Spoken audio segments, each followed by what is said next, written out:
السلام علیکم، آپ دیکھ رہے ہیں مبشر لقمان یوٹیوب چینل۔ میرا نام مبشر لقمان ہے، اور آپ نے اگر ابھی تک اس چینل کو سبسکرائب نہیں کیا تو پلیز پہلے کر لیں تاکہ مزید اپڈیٹس آپ کو ملتی رہیں۔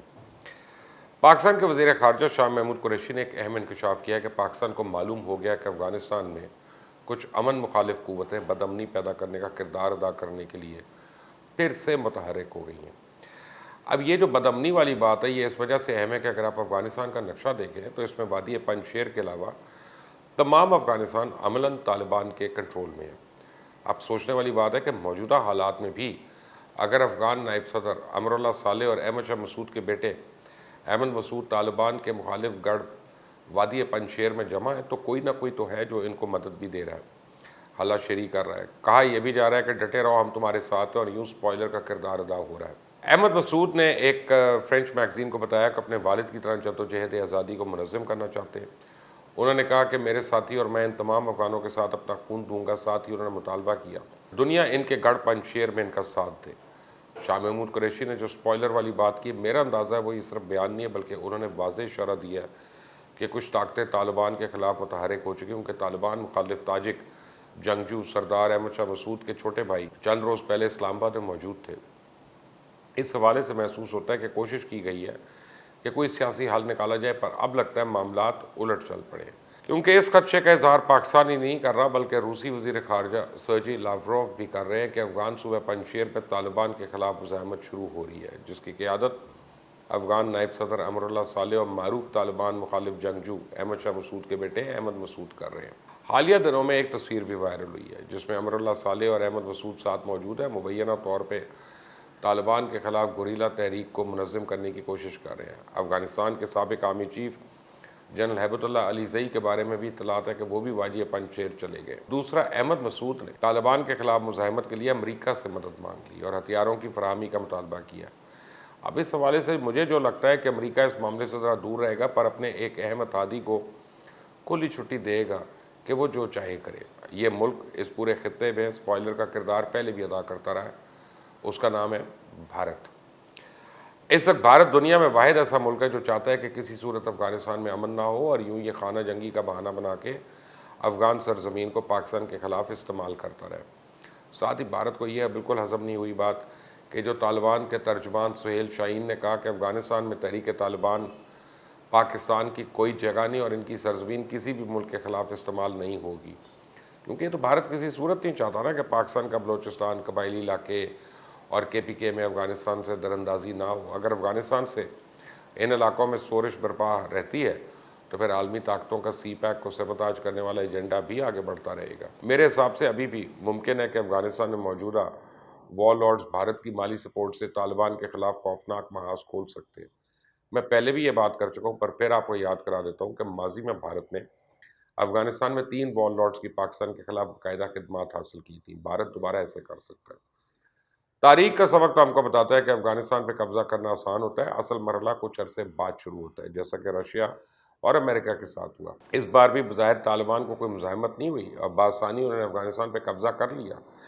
اس لیے ابھی بھی افغانستان کو سنگین اندرونی اور بیرونی خطرات کا سامنا ہے، اور اس حوالے سے اس حقیقت کی نشاندہی ضروری ہے کہ بھارت افغانستان میں ہمیشہ آگ بھڑکانے میں مددگار بنا رہا۔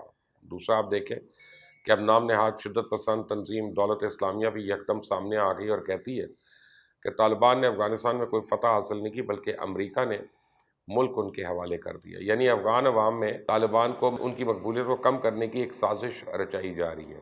پھر ایک اور پروپیگنڈا یہ کیا جا رہا ہے کہ طالبان کی عام معافی کے اعلان کے باوجود ان کے جنگجو افغان حکومت اور نیٹو افواج کے ساتھ کام کرنے والوں کی تلاش میں ہے۔ ایمنسٹی انٹرنیشنل کا الزام ہے کہ طالبان نے حال ہی میں افغانستان میں ہزارہ اقلیت کے کئی افراد کے قتل عام کیا، ان پہ وحشیانہ تشدد کیا۔ بظاہر یہ تمام روٹین کی خبریں لگتی ہیں جن کو ہم اکثر اہمیت نہیں دیتے، لیکن جب آپ ان کو سب کو اکٹھا پڑھتے ہیں تو پھر اندازہ ہوتا ہے کہ ایک منظم پروپیگنڈا مہم کا آغاز ہو چکا ہے، یعنی عالمی پلیئرز نے طالبان کے خلاف اپنے ٹوکے تیز کرنے شروع کر دیے اور اپنے طور پہ طالبان کو بدنام کرنے کے لیے حملے بھی شروع کر دیے۔ اسے میرا ماننا ہے کہ طالبان اور افغانیوں کے ساتھ ساتھ خطے کے بڑے پلیئرز کو بھی اس معاملے میں بھارت اور پنج شیر پہ نظر رکھنے کی ضرورت ہے۔ اچھی چیز یہ ہے کہ چائنا کھل کر افغانستان میں ایک نئے سیٹ اپ کی حمایت میں سامنے آ گیا، اور اس حوالے سے چائنیز وزیر خارجہ جو ہے انہوں نے بڑے واضح الفاظ میں کہہ دیا کہ عالمی برادری افغانستان پہ دباؤ ڈالنے کی بجائے اس کی مدد کرے، جبکہ اس سے پہلے افغان طالبان نے چائنا کو دعوت دی کہ افغانستان میں سرمایہ کاری کرے۔ اسی تناظر میں روسی وزارت خارجہ کے ترجمان ماریا زکرووا نے کہا کہ طالبان سرگرمی سے امن و امان بحال کر رہے ہیں اور مذاکرات کے لیے آمادہ دکھائی دیتے ہیں۔ اب اس میں کوئی شک نہیں ہے کہ افغانستان روس کے لیے ایک اہم ملک ہے۔ افغانستان اس جغرافیکل اور سیاسی گیم کے بیچ میں کھڑا ہے۔ وہ جس مقام پہ یہ بات اسے دلچسپ بھی اور خطرناک بھی بنا دیتی ہے، کیونکہ اس کی سرحدیں روس کے اتحادی ممالک تاجکستان، ازبکستان اور ترکمنستان سے ملتی ہیں۔ روس نہیں چاہتا کہ دولت اسلامیہ شمالی افغانستان تک پہنچے، کیونکہ اس سے اس کے اتحادی اور ان کے مفادات خطرے میں پڑ سکتے ہیں۔ افغانستان میں اقتصادی مفادات کے لحاظ سے دیکھیں تو چائنا کی دلچسپی افغان علاقے میں تانبے کی کان کنی میں ہے، اور اس حوالے سے جلدی میں آپ کو کچھ حقائق بتاؤں گا کہ افغانستان میں سونا، چاندی، لوہے اور کاپر اور لیتھیم کے تقریباً $1 کھرب کے ایسے ذخائر موجود ہیں جنہیں ابھی تک ہاتھ نہیں لگایا گیا۔ اگر دیگر معدنیات کو بھی شامل کر لیا جائے تو ان کی مالیت تقریباً $3 کھرب بنتی ہے۔ تو آنے والے سالوں میں دنیا کی تمام بڑی بڑی مائننگ کمپنیز جو ہیں وہ افغانستان کا رخ کر سکتی ہیں۔ ابھی بھی کچھ کمپنیاں کام کر رہی ہیں، ان کے ہیڈ آفسز کابل میں ہیں۔ صرف افغانستان کے غزنی صوبے کی بات کی جائے تو لیتھیم کا سمندر ہے، اور مستقبل میں یہ بین الاقوامی بزنس سینٹر بننے کی صلاحیت رکھتا ہے۔ تو میری نظر میں وقت کی ضرورت ہے کہ طالبان اور سابق حکمران مل کر ایسا ڈھانچہ بنائیں جو سیاسی بھی ہو اور اس میں سب شامل ہو۔ اور اس وقت افغان قیادت کی فہم و فراست کا امتحان ہے کہ وہ ان چیلنجز سے کیسے نمٹتی ہے، کیونکہ دنیا تو دیکھنا چاہتی ہے کہ طالبان جو کہہ رہے ہیں کیا اس پہ عمل بھی کرتے ہیں۔ دوسرے فریق کو بھی افغانستان کے مفاد کو ترجیح دینی چاہیے، نہ کہ لڑائی جھگڑے کو، کیونکہ اس طرح تو یہ 40 اور سال لڑتے رہیں گے۔ ایک محاورہ ہے نا، لڑتے لڑتے ہو گئی گم، ایک کی چونچ اور ایک کی دم۔ دیکھا جائے تو یہ تمام خطہ ایک جسم، اور اس جسم میں دھڑکتے ہوئے دل کا نام افغان قوم ہے۔ افغانستان میں فساد کا مطلب ایشیا میں فساد، اور افغانوں کی ترقی کا مطلب ایشیا کی ترقی۔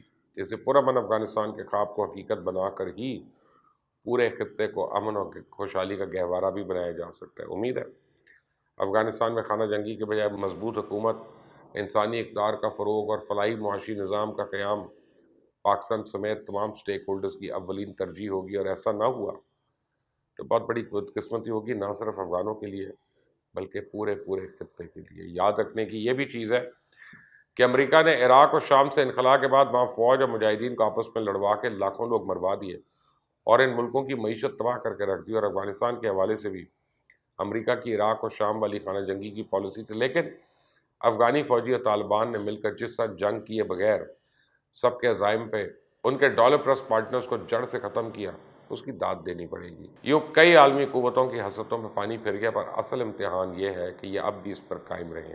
دنیا میں خاص طور پہ خطے کے ممالک کو یہ بات یاد رکھنی چاہیے کہ طالبان ہی افغانستان کے امن کے ضامن ہے، اور پرامن افغانستان پورے خطے کے امن اور خوشحالی کا ضامن ہے۔ اس لیے رشیا، چائنا، پاکستان، ایران اور دیگر علاقائی ممالک کی ذمہ داری ہے کہ افغانستان کا بھرپور ساتھ دیں اور بلا تاخیر اس کو تسلیم کر لیں۔